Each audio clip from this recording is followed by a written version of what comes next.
So Google said they're leaving San Francisco.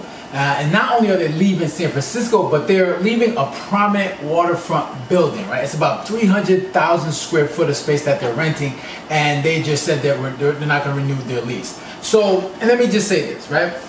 As much as I would like to say it's because of, crime, homelessness, taxes, bad policies that are put on California, I can't definitively say that, right? Because based on Google's reasoning, the reasoning obviously because obviously the pandemic. After the pandemic, a lot of people were forced to work from home. And because people were forced to work from home, a lot of these companies found out that they can operate from people doing hybrid or just being fully remote. And because of people working from their homes, they find that they haven't needed a lot of this office space. And you see this going around a lot of places, right? People are not coming back to the office, so people are stuck with a lot of these businesses are stuck with offices that are not fully occupied. So as for Google, that's the reason that they're using it. They're just saying that a lot of people can work from home and they just don't really need all that office space, right? But so I can't really say the reasoning is because of bad economic policies or whatever. I mean, you can do that in the comment section, but for me, I can't really say that. So what we're gonna do is we're gonna watch a news clip that's gonna break it down. And what I want to talk about after that, I'm gonna watch that video, is like, what does this mean for San Francisco, right? Because obviously a big company like that leaving the city is obviously there's a lot of ramifications for that. So what we're gonna do is I'm just gonna play this video real quick, and then we'll talk about what that means for San Francisco. Google, they've actually announced they're going to be leaving the prominent waterfront office tower. Chronicle's Will Tran is live in the city with the details on that. So, Will, what are you learning? Well, Raina, it's right behind me. It is at One Market Plaza. It's at the foot of Market, and it's just right around from the Ferry Building. So you can say this is beachfront property when it comes to office locations within San Francisco. But Google has told its landlord at this location that come April of next year, we don't plan to renew our lease, and we are going to shut this down.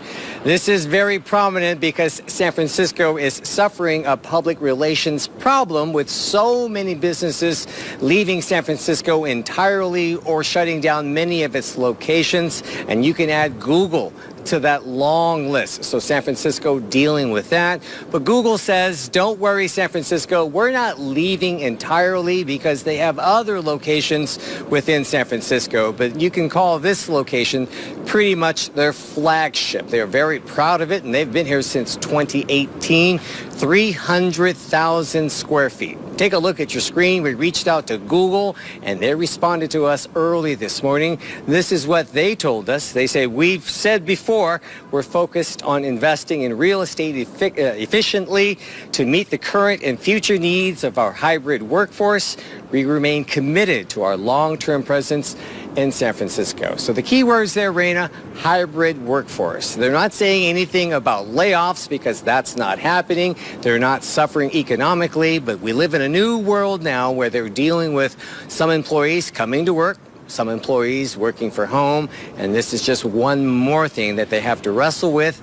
Do we keep office space open, or do we tell a lot of our employees to work from home? But nonetheless, this is another hit for the city of San Francisco because come next April, unless they find another prominent tenant, one more vacant location. Back to you. All right, Will, thank you for that breakdown there.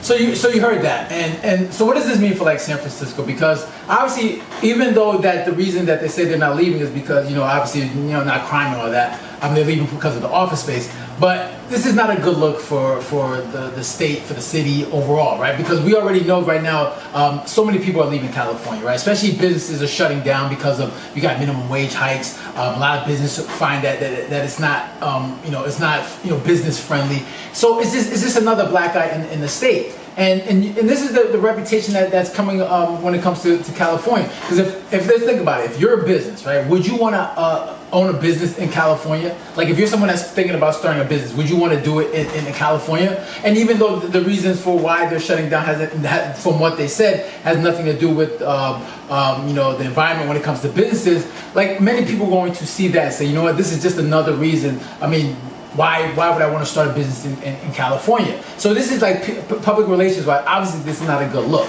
right? Because there's just so many negative things going on when it comes to operating businesses in California, and it just creates that perception that, you know what, it's just not business friendly. Like, there's no way that you can build a business successfully in California and thrive, right? Because there's just so many regulations, so many things when it comes to taxes, homelessness, theft, crime. There's just so many things that just makes it hard for anyone to operate a business. And then when you have, depending on what kind of business you have, they have the minimum wage hikes, and it makes it hard for you to sustain that business. So that's just one thing.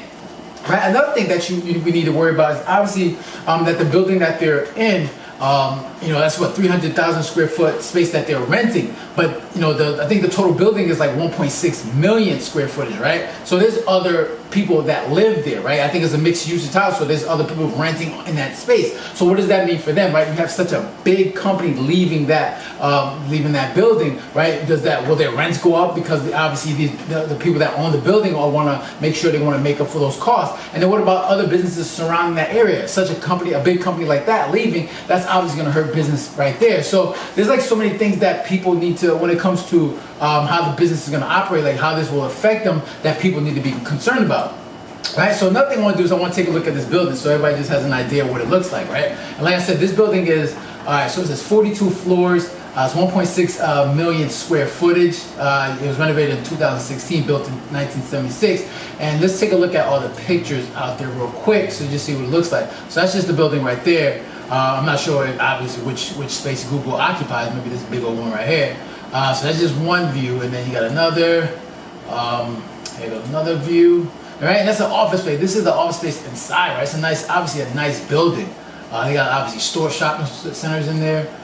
Look at that water, look at that view, right? That's a nice view. Imagine being able to work here, right? Imagine being able to work in a place like that where, like, say you on a lunch break, or you can just go outside and just take a look at a view, and you can see that nice little waterfront view. So that's a great experience for anybody that's working there, right? And that's a lot of people, if they had to work at this company, would enjoy it, right? It'd be a nice place to work at, right? So let's see. All right, so you got, it looks like a cafeteria. There was some more pictures of the waterfront. So it's a nice place, right? It's a big building, and it's a nice view. So it's just amazing to see, like, where so many businesses are getting up out of California, right? It's getting to a point where California is just not a business friendly environment. And how does the state operate like that based on, when you have businesses leaving, right? That's tax revenue leaving your state, your city, and that's obviously not good. And especially with California already being in deficit, it's so poorly managed with bad government policies. So I mean, basically overall, this is not a good look for the city of San Francisco and just the state of California. And like I said, they also have they have other offices within San Francisco, but how long will that last, right? They say they're going to stay there. They're saying no one needs to worry about being laid off or anything like that. But you know how these businesses, corporations do. They say a lot of things, and then when it comes time to make decisions, they'll do what they have to do. When it's time to renew that lease, will they renew those leases on those other smaller businesses? They say they're not going to lay anybody off, but when it comes down to making that money, they're going to do what they have to do in order to make their profit. So it's going to be interesting to see where this goes, because I think that was the lease ends next year. So it'll be interesting to see where it goes, or how what they do going forward. They didn't say where they're moving to next, but the fact that they're leaving San Francisco is obviously not a good thing. So let me hear your thoughts. I'm interested to hear how you think this is going to affect San Francisco and the state of California. Make sure to leave a comment down below, hit the like button and share. And if you haven't done so already, make sure to subscribe. All right, so guys, take care, have a good one. Later.